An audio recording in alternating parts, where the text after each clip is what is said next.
నమస్తే సార్. మా అహింసా ఛానల్ యూట్యూబ్ ఛానల్ ద్వారా మీకు ధన్యవాదాలు. మా స్టూడియోకి వచ్చారు. ముందు మీ పేరు, మీ ఊరి పేరు, మీ ధ్యానంలోకి ఎప్పుడు వచ్చారు, మీరు శాకాహారులేనా, అవన్నీ మా ప్రేక్షకులకి పంచుకోవాలి మేడం. సార్ నేను 2020లో ధ్యానంలోకి వచ్చాను సార్. ధ్యానంలోకి వచ్చాను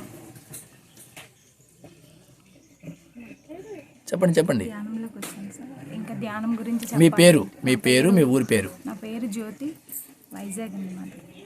నా పేరు జ్యోతి, వైజాగ్.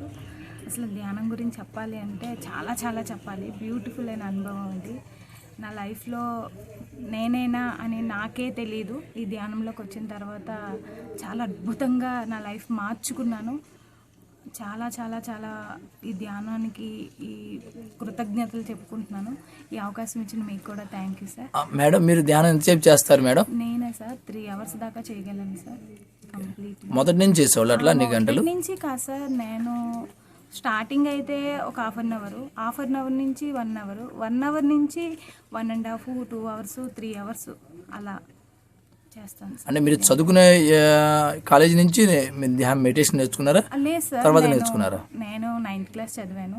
లేదు, నాకు మ్యారేజ్ అయిపోయింది, 2 పిల్లలు. పెళ్ళి అయిన తర్వాత నా హెల్త్ విషయంలో ధ్యానంలోకి వచ్చాను సార్. ఫ్యామిలీలో హెల్త్ బాగాలేదు. హెల్త్ వల్ల నేను ధ్యానంలోకి వచ్చాను. ధ్యానంలోకి వచ్చిన తర్వాత no doctor no medicine madam? అది మాత్రం పర్ఫెక్ట్గా చెప్పగలను సార్.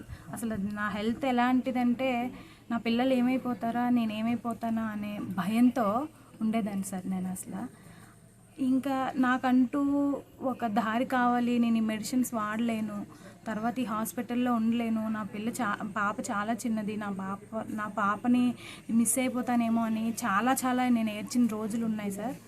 ఎందుకంటే ఒక మదర్గా నేను చాలా బాధపడ్డాను. ఏంటి నాకు ఎందుకు ఈ ప్రాబ్లం వచ్చిందని చాలా చాలా బాధపడిన రోజుల్లో ఒకసారి ఒక గురువు గారు, ఒక మేడం వల్ల, ఈ కరోనా టైం అప్పుడు ఒక మేడం మాస్కులు కుట్టడానికని ఒక మేడం పిలిస్తే, ఆవిడ ఒక మాస్టరు పద్మజ గారని, ఆవిడకి నేను ఎప్పటికీ కూడా కృతజ్ఞతలు చెప్పుకుంటాను. ఆవిడ వల్ల ఈ ధ్యానంలోకి వచ్చాను. మీరు ఏమీ లేదు జస్ట్ కూర్చోండి అన్నారు. కూర్చోండి అన్నందుకు మేము, ఎందుకంటే నాకున్న ఆల్రెడీ ఈ ప్రాబ్లం వల్ల వెనక ముందు ఆలోచించుకుంటా వెంటనే కూర్చున్నాను. ఆ కూర్చున్న కొన్ని రోజులు కూడా అవసరం లేదు, చిన్న చిన్న అనుభవాలు అయితే వచ్చాయి, కానీ మనకి స్టార్టింగ్ స్టేజ్ కాబట్టి మనకి అంతగా తెలియలేదు. తర్వాత మాత్రం ధ్యానంలోకి వచ్చిన తర్వాత ఈ నాకు నోటంటే బ్లడ్ పడేది సార్. ఎన్ని హాస్పిటల్కి వెళ్ళా 6 monthsకి కూడా నాకు బ్లడ్ పడిపోతూ ఉండేది. ఏ హాస్పిటల్కి వెళ్ళా ప్రాబ్లం ఏంటి లేదమ్మా, నీకు డస్ట్ ఎలర్జీ ఉంది, దానికే పడిపోతుందంటే, ఇంకోటి ఏంటంటే ఇంకోటి ప్రాబ్లం అయినా తెలుసుకోవచ్చు. ఈ బ్లడ్ అంటే కొంచెం భయం కదా, ఏంటి ప్రాబ్లం అనేసి ఒకసారి ధ్యానంలో కూర్చున్నాను సార్.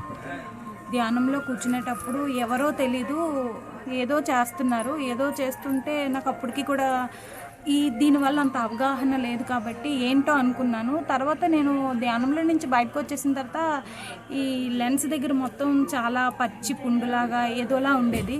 అప్పుడు నేను అనుకున్నాను, ఎందుకు నాకు ఈ ప్రాబ్లం వచ్చింది, ప్రాబ్లం ఏంటి, ధ్యానం చేసిన వల్ల పెరిగిందా తగ్గుతుందా అని భయంతో ఉండేదాన్ని. ఒక 2 రోజులు అలా పెయిన్ వచ్చింది. తర్వాత ఒకసారి ఆ మేడం దగ్గరికి వెళ్ళి, మేడం నాకు ఈ ప్రాబ్లం వచ్చింది, ఏంటో తెలీదు, ధ్యానం చేసిన తర్వాత ఇదంతా పచ్చి పుండులాగా ఉంది అంటే, లేదు జ్యోతి, నీకు హాస్టల్ మాస్టర్స్ వచ్చే సర్జరీ చేశారు, ఇంకా ఆ సర్జరీ వల్ల ఇప్పుడు ఏదైనా నొప్పి, ఒక దెబ్బ తగిలిందంటే, గాయం వేసిందంటే, కుట్లు పడ్డాయంటే కంపల్సరీ అది పచ్చి పుండులా ఉంటుంది, సేమ్ అదే నీకు జరిగింది అన్నారు. అదే మాట నేను పట్టుకున్నాను సార్. 6 months నేను వెయిట్ చేశాను సార్. 6 monthsకి నాకు బ్లడ్ పడేది కదా, ఇప్పుడు ఏంటి పడుతుందా లేదా, నేను ఇందులో ఈ ధ్యానంలోకి వచ్చి నన్ను నేను ఆరోగ్యపరంగా కాపాడుకున్నానా లేదా అని చెప్పేసి నేను 6 months వెయిట్ చేశాను సార్. 6 months నుంచి 1 year వెయిట్ చేశాను సార్. 1.5 year ఇప్పటికి 2020 అంటే ఇది 2024, 4 yearsకి ఈ రోజుకి వచ్చి నాకు ఆ ప్రాబ్లం అంటే లేదు సార్. Very good. ఫ్యామిలీ ప్రకారంగా కూడా చాలా బాగుంది, పిల్లల ప్రకారంగా బాగుంది అంతా. ఇంకా దీని గురించి చెప్పాలంటే ఇంకా మాటలు చాలు సార్. బ్యూటిఫుల్ అయిన అనుభవం. ఈ ధ్యానం చేయాలి ప్రతి ఒక్కరు కూడా. కష్టాలు కష్టాలు కష్టాలు అంటారు, ఎక్కడ కష్టాలు లేవు. ఈ ధ్యానంలోకి రావడమే ఒక పెద్ద అద్భుతం. కష్టాలు ఎందుకు వస్తాయి మేడం? కష్టాలు మన కర్మ బట్టి. కర్మ అంటే ఏంటి మేడం? కర్మ అంటే మనం చేసే మంచి చెడు అలా అవన్నీ తెలియకుండా కొన్ని పనులు చేస్తూ ఉంటాము. ఒకళ్ళు దోషిస్తూ ఉంటాము, ఒకళ్ళు నిందిస్తూ ఉంటాము. మాంసాహారం తినడం అనేది చాలా తప్పు. దీన్ని ఖండిస్తాం సార్. ఎందుకంటే ఒక ప్రాణాన్ని పోసే రైట్స్ మనకి అంత లేనప్పుడు ఒక ప్రాణం తీసేది మనకి ఎలా వస్తుంది? మనలాంటి ప్రాణమే కదా వాటిది కూడా. మనం ఎలాగ భూమి మీదకి జన్మించడానికి వస్తామో అవే అలాగే జీవించడానికి మాత్రమే వస్తాయి. అవి మనం తినడానికి అయితే మాత్రం ఎట్టి పరిస్థితుల్లో రావు. మనకి నోరుంది కాబట్టి మనము చెప్పగలము. అవి మోగజీవులు కాబట్టి దాన్ని మనము కోసి తినేస్తూ ఉంటాము. అంటే నేను కూడా ఒక్కొక్క సందర్భంలో అలా చేసి వచ్చిన దాన్నే. కానీ ధ్యానంలోకి వచ్చిన తర్వాత మాత్రం ఇది తప్పు అని చాలా వరకు తెలుసుకున్నాను. మోగజీవులు ఎప్పుడైనా ప్రేమిద్దాము, అంతేగాని కోసుకొని తినడం అనేది చాలా తప్పు. అవే పెద్ద కర్మలుగా మారి మన కష్టాలు ఇంకా ఇంకా పెంచుకుంటాము. దయచేసి ప్రతి ఒక్కరికి నేను చెప్పేది ఏంటంటే, ప్రతి ప్రాణి భూమి మీదకి వచ్చి జీవించడానికి హ్యాపీగా సర్వం మనం ఎలాగా హక్కులతో నాది అనే హక్కులతో మనం ఈ భూమి మీద జీవిస్తామో అవి కూడా దానికే జీవిస్తాయి. దయచేసి ఎవరు కూడా మూగజీవుల్ని మాత్రం దయచేసి హింసించకండి, ప్రేమించడం నేర్చుకోండి. మేడం, యూత్కి ఈ తరం యూత్కి మీరు యూత్ కదా, ఈ తరం యూత్కి మీరు ఎన్నో కష్టాలతో ఎన్నో బ్యాడ్ హ్యాబిట్స్తో పక్కదారి పడుతున్నారు. మరి ధ్యానాన్ని శాకాహారాన్ని ఏ రకంగా వాళ్ళకి మీరు మీ సందేశం ఇస్తారో చెప్పండి మేడం. సార్, ఇప్పుడు నేను ఎలా ఎక్స్ప్లెయిన్ చేయాలంటే, చదువుకుంటేనే సంస్కారం వస్తుంది, చదువు లేనిది సంస్కారం లేదు అని చాలామంది అంటూ ఉంటారు. కానీ చదువుకున్న వాళ్ళకన్నా చదువు లేని వాళ్ళకే సంస్కారం అనేది చాలా ఎక్కువ సార్. ఎందుకంటే నాకు ఆ విషయంలో బాగా అనుభవం. తర్వాత ఏంటంటే, మనం చెప్పిన దానికి కూడా వాళ్ళు ఎలా ఎక్స్ప్లెయిన్ చేస్తారంటే, యూత్ ఇప్పుడు ఎలా ఉన్నారంటే, ఏంటి భూమి మీదకి వచ్చి మనం సృష్టించిందే దానికి కదా, తినడానికి కదా వచ్చాయి, మరి మనం ఏం తింటాము, మనకి బలం ఉండదు, అది ఉండదు, ఇది ఉండదు అని చెప్తారు. ఇప్పుడు యూత్కి నేను చెప్పేది ఏంటంటే, దయచేసి అదే మన చెల్లెల్లో, మన అక్కల్లో, మన మన పేరెంట్స్నో ఏదైనా గాయమైతే అమ్మ ఏమైందని గబుక్కుమని వెళ్తాము, భయపడతాము, బాధపడతాము, దానికి ఏదో ఒకటి చేసేసి దాన్ని క్లియర్ చేస్తాము. అవి కూడా మూగజీవులు కాబట్టి, నోరు లేని జీవులు కాబట్టి దయచేసి వాళ్ళని కొంచెం ప్రేమతత్వంతో చూస్తారనేసి. యూత్ అనేక రకాల బ్యాడ్ హ్యాబిట్స్కి డ్రింకింగ్ చేస్తూ ఈరోజు సమాజంలో చాలా పక్కదారితో తప్పుతున్నారు. వాళ్ళకి ధ్యానాన్ని మరి వాళ్ళకి ఏ రకంగా ఉపయోగపడుతుంది చెప్పండి మేడం. సార్, యూత్కి ఎలా చెప్పాలంటే, మీ ఎక్స్పీరియన్స్ చెప్పండి. ఎక్స్పీరియన్స్ ఏంటంటే సార్, ఇప్పుడు ప్రతి ఒక్క మామూలుగా ధ్యానం దగ్గరికి రండి అంటే వాళ్ళు ఎట్టి పరిస్థితుల్లో రారు సార్. అది ఎందుకంటే దీని వాల్యూ మనకి కాబట్టి అందరికీ తెలియదు. యూత్ కంటే అస్సలు తెలియదు సార్. ఎందుకంటే వాళ్ళు చిల్లరగా ఆడుకునే ఫ్రెండ్స్, చిల్లరగా ఆడుకునే వయసు వాళ్ళది, అలాంటిది రాదు. కాబట్టి ప్రతి ఒక్క కాలేజీలో మాత్రం ప్రతి ఒక్కరు కూడా ఈ ధ్యానం అనేది చిన్న సబ్జెక్ట్ అనేది కాలేజీలోనే కాదు, స్కూళ్ళల్లో అంటే కాదు, ప్రతి ఒక్కరు ఇప్పుడు టీచర్స్కి ఇగో కంప్యూటర్ అని ఇవని అవని క్లాసెస్ అన్నీ చెప్తున్నారు. దయచేసి యూత్కి కూడా కాలేజీ అనేది వెళ్ళి మళ్ళాంటి వాళ్ళని ఒక 10 నిమిషాలు ధ్యానం గురించి చెప్తే ఆ యూత్కి కాలేజీలో ఒక చిన్న వర్డ్స్, చిన్న క్లాసెస్ చెప్తూ ఉంటే వాళ్ళు చేంజ్ అయ్యే అవకాశం ఉంటుంది సార్.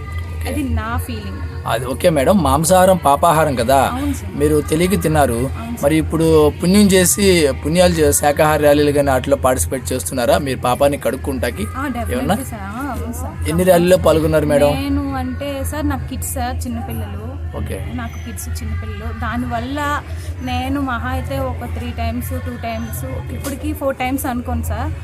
నాకు చిన్నపిల్లలు కాబట్టి నేను ఇంతవరకు చేశాను సార్. నా పిల్లలు ఇంకొంచెం పెద్దయి నాకు అవకాశం ఇస్తే మాత్రం నేను కంపల్సరీ దీంట్లో పాల్గొంటాను సార్. నేను మీ ఫ్యామిలీ అందరూ శాకాహారులే మేడం? అంటే మీ రిలేటివ్స్ అందరూ? లేదు సార్, మా ఫ్యామిలీలో నేను, మా సిస్టర్, మా తోటికోడలు, మేమిద్దరమే శాకాహారులమే. ఇద్దరమే ధ్యానంలోకి వచ్చాము. ఈ ధ్యానంలోకి వచ్చాము. మీరు పిరమిడ్లో ధ్యానం చేశారా మేడం? బయట ధ్యానానికి పిరమిడ్ ధ్యానానికి వ్యత్యాసం మీరు గమనించారా? చాలా వరకు గమనించాను సార్. పిరమిడ్ ధ్యానంలో ఎక్కువ ఎనర్జీ లెవెల్స్ ఎక్కువగా ఉంటాయి. తర్వాత ఒక కుండలి శక్తి, ఒక బ్లూ ఎనర్జీ లెవెల్స్, కుండలి శక్తి అనేది మన బాడీలోకి ఎంటర్ అవుతుంది. దానివల్ల ఏదో తెలియలేని బ్యూటిఫుల్ అనే అనుభవం. మనం కళ్ళు తెరిచి చూద్దామన్నా సరే దాన్ని, అంటే కళ్ళు తెరిచేద్దామన్నా సరే మన కళ్ళు తెరవు ఆటోమేటిక్గా తెరవలేము. అంత బ్యూటిఫుల్ అయిన అనుభవం సార్ అది. ఎక్కువ ఎనర్జీ లెవెల్స్ ఉంటాయి. పత్రిసార్తో గురువు గారితో మీ ఏమైనా ఎక్స్పీరియన్స్ ఉందా మేడం? సార్ ఎక్స్పీరియన్స్ అంటే కలిసారా? కలిసాం సార్, ఆయనతో కలిసాము, సెకండ్ ఇచ్చాము, ఆయన పెట్టారు, భోజనం పెట్టారు, తిన్నాము, ఆయనతో మాట్లాడాము. అంటే సార్ బాగున్నారా, నమస్తే సార్ అని అంతవరకే సార్ ఆయనతో మాకు పరిచయం. మీకు మూడో నేత్రం, త్రినేత్రం అనుభవాలు ఏమైనా ఉన్నాయి సార్. షేర్ చేసుకోండి మేడం. కుండలి శక్తి అనేది మన సహస్రారాల్లోని ఒక, ఎలా అంటే ఒక ట్యాప్ ఇప్పితే వాటర్ ఎలాగైతే మన బిందులో పడుతుందో అంత ఫోర్స్లో కుండలి శక్తి అనేది మన సహస్రాల నుంచి మన బ్లూమయంలో మన బాడీ మొత్తం కూడా లోపల అవుతుంది సార్. అది అనేది బ్యూటిఫుల్ అనే అనుభవం. తర్వాత ఆ శక్తి ఎప్పుడైతే లోపలికి ఎంటర్ అవుతుందో ఈ కనుబొమ్మల మధ్యన ఒక దురద పుట్టడం కానీ, ఒక పెయిన్ రావడం కానీ జరుగుతూ ఉంటుంది సార్. అది ఎప్పుడైతే జరుగుతుందో ధ్యానంలో నుంచి లేచిపోయిన తర్వాత మన బాడీ మొత్తం చాలా తేలిగ్గా, పీస్ఫుల్గా ఉంటుంది సార్. మీ గురువులను కానీ దేవతలను కానీ దర్శించడం జరిగిందా ధ్యానంలో? సార్ అది మొన్న వారం రోజుల కింద సార్ ధ్యానంలో కూర్చున్నాము. గణేష్ నమః అనే ధ్యానంలో పెట్టుకొని ఒక 1 hour ధ్యానం చేశాను సార్ నేను. కానీ ఆ ధ్యానంలో మధ్యాహ్నం పడుకున్నాను సార్, 2 గంటలకి పడుకున్నాను. ధ్యానంలో నుంచి లేచి 2 గంటలకు పడుకుంటే చూడండి, గజేంద్రులు ఎంతో, దేవతల దగ్గర గజేంద్రులు అలంకరణతో ఎంత అందంగా అయితే ఉంటారో, 2 గజేంద్రులు, తర్వాత చిన్న పిల్లలు 4 వేణుగులు కూడా మనం సాల్వ ఎలాగైతే వినాయకుడు ఏనుగులకు కప్పుతామో అలాగా 4కి కప్పుకొని అలా ఎంతో అలంకారంతో నడుచుకొని వస్తున్నారు సార్.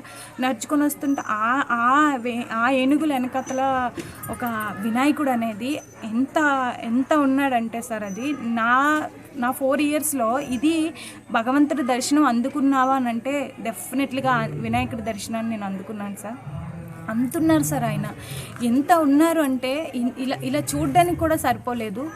ఎంత ఫోటోలో ఎలా అయితే చూస్తామో సాల్వా కప్పుకొని ఎంత ప్రశాంతంగా నా కాసు చూసుకొని ఆ ఏనుగుల ముందు నడుచుకొని వెళ్తున్నారు సార్. అప్పటికి ఆయన ఫేస్ నాకు కనిపించకపోతే ఎవరండి మీరు అని అంటే, అప్పుడు కూడా నేను ఎంత ఎరుకలో ఉన్నానంటే ఎవరు సార్ అని అడిగితే అప్పుడు సార్ ఆయన దర్శనం నేను చూడగలిగాను, ఆయన ఫేస్ నేను చూడగలిగాను. అడిగితేనే అంటే అమ్మాయినా అడిగితే అన్నం పెడతాది అన్నట్టు నేను ఆయన్ని సార్ ఎవరు సార్ మీరు అంటే అప్పుడు ఇలా చూడగలిగాను సార్. అంతవరకు ఆయన చూసే శక్తి నాలో సరిపోలేదు. నేను క్వశ్చన్ వేయగానే ఆయన దర్శనాన్ని నేను పొందాను సార్. ఇక్కడ ప్రకృతి వ్యాలీలో మీకు ఎట్లా ఉంది మేడం ధ్యానం కానీ?